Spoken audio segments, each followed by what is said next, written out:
Now let us discuss the concept of Rinas. The concept of Rinas. According to traditional Indian philosophy, every Hindu is born with certain debts which he has to pay in his lifetime. These inborn debts which a Hindu has to pay in his lifetime are called Rinas. According to traditional Indian philosophy, there are 4 Rinas. They are, first one is Devaruna, second one is Pitraruna, third one is Guru Runa, fourth one is Atithi Runa. Here we are going to discuss what is meant by so and so Runa and how to pay that Runa. First let us discuss Devaruna. Devaruna means it is the debt one owes towards the gods and goddesses. According to Hinduism, the entire universe is created by the gods and goddesses. In that universe, we are just some particles. As that universe in which we are just particles was created by the gods and goddesses, we are indebted towards the gods. That's why it is the debt one owes towards the gods and goddesses. How to pay that Runa? The debt can be paid through the recitation of Vedas, by performing pujas, yajnas and sacrifices, by showing devotion in number of ways like singing songs, dancing. Like this we can pay the Devaruna. Second one is Pitraruna. Our physical existence is because of our parents. That's why we are indebted towards our parents. That's why one owes one's existence towards their parents. That's why we are indebted towards our parents. This is called Pitraruna. How to pay that Runa? First of all, by respecting them, by taking care of them whenever they become old and sick, by producing santana and making them good human beings of the society, and by offering pindadan after their death. See, we have to produce children. There is also a form of paying Pitraruna. Why? Because by the time they become old, they will hand over all the responsibilities to us. Then they will take rest, retirement. Then they will be without work. They need some time pass. That's why if you produce children, there will be some time pass for them. You need not to write all these things for your easy understanding and telling. The next one is Guru Runa. The darkness of our mind is removed because of the knowledge imparted by our gurus. That's why we are always indebted towards our gurus. That is called Guru Runa. It's also called Rishi Runa. This debt can be paid how? One is by respecting them. That means by showing reverence, by paying Guru Dakshana, by the study and perpetuation of knowledge contained in various shastras. See, generally people feel that Guru Runa can be paid by paying Guru Dakshana. It is not so. See, if you give money or fees, you may be happy. But if you get rank in the examination, you will be more happy. That's why, similarly, our students, whenever one of my students becomes expert in a particular subject and he brings about innovations, then I'll be more happy. That's why study and perpetuation of the knowledge contained in various shastras is also a form of paying Guru Dakshana. Why? That Guru will be very happy. That's why that Guru Runa can be paid by showing reverence, That means by respecting them, by paying Guru Dakshina, and by the study and perpetuation of knowledge contained in various Shastras. And the last one is Atidiruna. Man is a social animal. He cannot live in isolation. People visit each other and strengthen their social relations. Nowadays, we have well-developed transportation and communication facilities. We have well-developed hospitality industry. So if we have money, we can survive. But in the olden days, all these things were not there. One person may go from one place to another place because of some work. It may not be possible for him to come back to his place of living on the same day. Then in that new place, someone has to provide shelter to him. Someone has to provide food to him. Otherwise, he cannot survive. Or if he wants to survive, there is severe hunger pain. He may attack those people who are living there and he may capture their food. That's why to avoid all these problems, if you inculcate this value strongly in the minds of the people of that area may provide shelter and food to him, so that there will be development of good relation. He will not attack those people, he will not take their food by killing them, and there will be creation of gratitude also, because those people are providing shelter and food, so that there will not be any conflict. Nowadays you can see, if you go to Africa, we can come across violence for the sake of food. That's why in order to create healthy relations, social relations, our Hindu philosophical thinkers have introduced this concept. If someone is asking our shelter, in our home, we have to give, so that there will not be any crime. That's why our Hindu philosophical thinkers have inculcated this Runa in our Indian philosophy by this Atithi Runa. That means the guests, we are always indebted towards the guests, and this debt can be paid by respecting them and by serving them in the best possible way. In this way we can pay Guru Runa. Now in your exam, and okay, we'll discuss that. And what is the significance of this concept?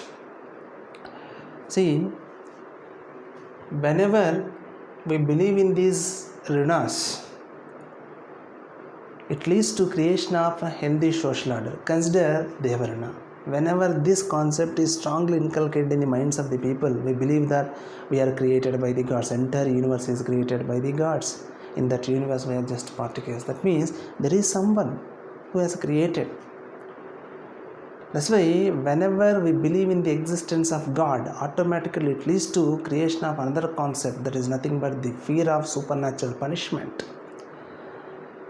That's why the concept of Devaruna strengthens the belief in the God, and it maintains the fear of supernatural punishment, so that people follow the path of Dharma. Second one is Pitruna. See, because of biological makeup, will become old after some time, after crossing 50 or 60 years of age, will become old. Will become physically weak, will not be in a position to carry out academic activities. That's why we need the help of some other people. That's why here the parents produce children. Parents rear the children by facing number of hardships. What is the need for the parents to produce children and to sacrifice their lives for the sake of children? Why? Because they will take care of them whenever they become old. There is one incentive in producing children. If this incentive is not there, then what is the need for the parents to produce children? See, in order to produce child, whenever wife becomes pregnant, they should stop the sexual intercourse. And even after the delivery also, in order to rear the children, they have to face number of hardships. What is the need to face all these hardships? There is no need. There is no incentive. Whenever this concept is strongly inculcated in the minds of the people, Pittaruna, then the children will take care of it. They will give respect to the parents. They will take care of the parents whenever they become old and sick. and they will produce santana also, so that these children will provide company to them. That's why there will be incentive to the parents also. That's why there will be healthy relations between the parents and children. Similarly, Guru Runa, if the Guru Runa concept is not there, if the students are not respecting the teachers, if they are not paying Guru Dakshina, then what is the need for the teachers to practice that profession? Say for example, if some students are paying Guru Dakshina but not giving respect to the teachers, then the teacher definitely will lose the interest in that profession. If the teaching profession declines, the handing over of the knowledge to the next generation will be affected. Then it leads to creation of social disorder. That's why here, whenever the concept of Guruna is strongly inculcated in the minds of the people, then there will be incentive to the teachers or to the people to follow that occupation. Then there will be teaching profession, healthy relations between the teachers and the students. And finally, Atidruna. I told you, if the concept of Atidruna is not there, then it leads to failure of the creation of healthy social relations. Then people attack each other for the sake of food and shelter also. That's why the ultimate objective of the concept of Runas is to bring about a healthy social order. A healthy social order, or simply social harmony. This is about the significance of the concept. Here in the examination, you need not to explain in what way the Runas are going to bring about a healthy social order. You need not to explain. So far, in this from this concept, the only 10 marks questions were given. That too only one question. What is that question?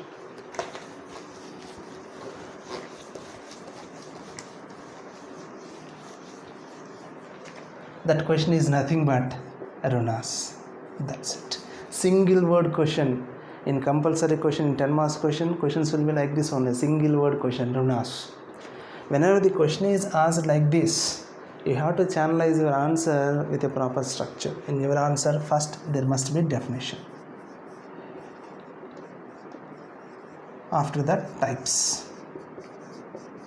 You have to mention that according to traditional Indian philosophy, there are 4 Runas.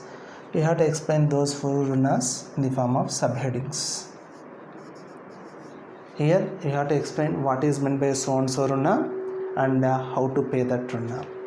And finally, significance.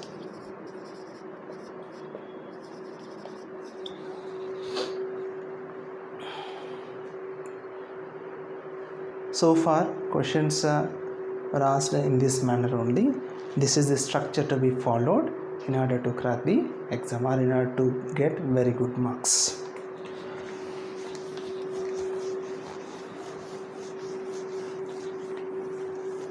Now I'll ask you another question.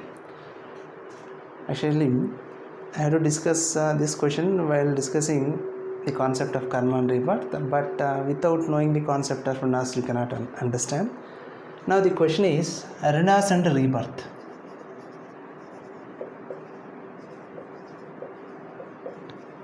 In the examination, question will be mentioned like this only: Rinas and rebirth, 10 marks question. How will you mention? I have discussed the concept like this: karma and rebirth. You have to explain the interrelationship between karma and rebirth. Karma stands for action. The actions can be good actions or bad actions. If your actions are good actions, there will be good results. If your actions are bad actions, you will get bad results. You may not receive the results of your actions. That means they can be rewards or punishments in the same janma. That's why you will take another birth. In the next janma or in the next life also, you will be involved in actions. But when all your actions are good actions, you will receive the best reward in the life. That is nothing but the liberation from the continuous cycle of birth and rebirth. Then automatically you will attain moksha. In order to get moksha, you must be involved in good actions. That means you must be involved in karma. Here the karma are of two varieties, good actions and bad actions, good karma and bad karma. The payment of runas is nothing but good actions. Whenever runas are paid, your actions are good actions. Whenever your actions are good actions, you will get good results. You may not be in a position to, you may not receive the results of these good actions in that janma, you may receive in the next janma. Like this, along with the payment of runas, the remaining actions are also good, then you will get the best reward in the life, that is nothing but attainment of moksha. This is the concept. That's why in the examination hall you have to write like this. The concept of karma and rebirth are interlinked. Karma stands for action. To each and every action there will be one result, a definite and unavoidable result. You may or may not get results of all the actions in the same janma. If you do not receive the results of your actions in that janma or in the present life, you will take another birth to receive them. Like this, our soul is tied to a continuous cycle of birth and rebirth. In order to liberate from the continuous cycle of birth and rebirth, our actions must be good actions. Payment of runas is nothing but good action. That means paying Devaruna, paying Pitraruna, paying Guru Runa, paying Atidhi Runa. That means when we pay all these runas, our actions are good actions, then we'll get good results. That good result may be in the form of liberation from the continuous cycle of birth and rebirth, and finally we'll get moksha. Like this you have to explain.